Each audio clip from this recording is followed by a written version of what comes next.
Good morning, Bible Fellowship leaders. Wanted to give you our quick leadership lifter. Today is Friday. You notice I'm wearing my First Baptist North Spartanburg Impact Weekend t-shirt from last year. I wanted to do that to remind us that Impact Weekend is coming in 2 weeks. And a couple of things about Impact Weekend. Pastor Ben and Amy have told us that there are 161 students that are already signed up, and we still have 2 weeks left.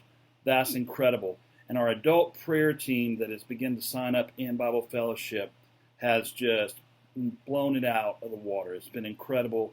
The sign up, some classes have had 5 to 10 people sign up, some 10 to 20. We've had 1 or 2 classes that have over 20 people in their class that's going to be praying specifically during that weekend. Now, some of you classes that maybe only have 1 or 2, hey, just encourage your people. If you believe it and you do it, they'll do it.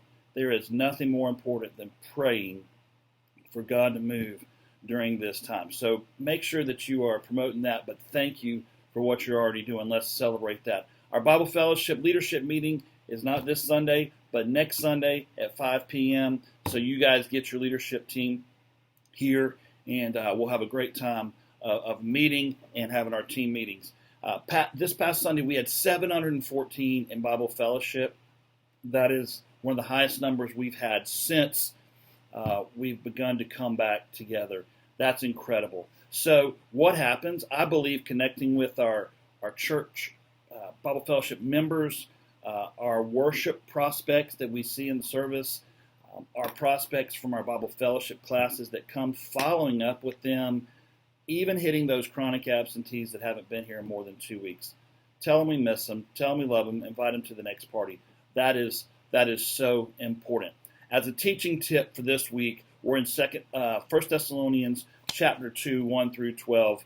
And basically, Paul is encouraging the Thessalonians. He had a brief visit with them earlier, and now he's sending a letter back to them. But here's what I read on page 25 of the Leader's Guide that I thought was really good. While false teachers and hucksters in Thessalonica might have been more concerned with large followings and healthy prophets, Paul and his co-workers cared more about the people. Manipulation had no place in the gospel. Instead, Paul loved the Thessalonians, and Timothy and Silas was with him. Paul loved the Thessalonians with the compassion of a mother, in verse 7 it says in chapter 2, and labored with the work ethic of a diligent father in chapter 11.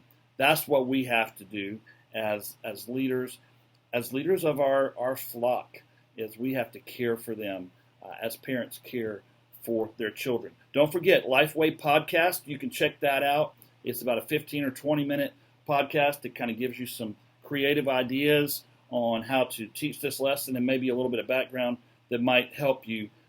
I love and appreciate all of you. Excited about Sunday. Thank you for what you're doing.